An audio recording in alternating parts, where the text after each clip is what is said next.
isa pong mapagpalang hapon mga kaibigan, mga kananay ko dyan. Kamusta po kayo sa buong maghapon?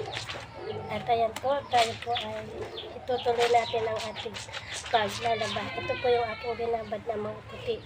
At ito po ay ating pong ikukusot-kusot po ng saglit.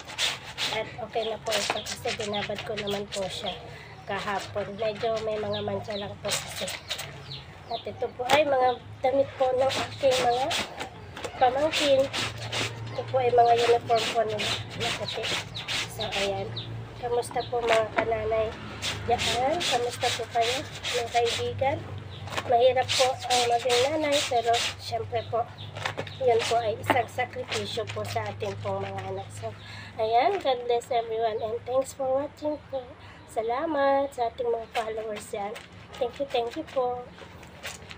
Ayan, bye-bye po muna.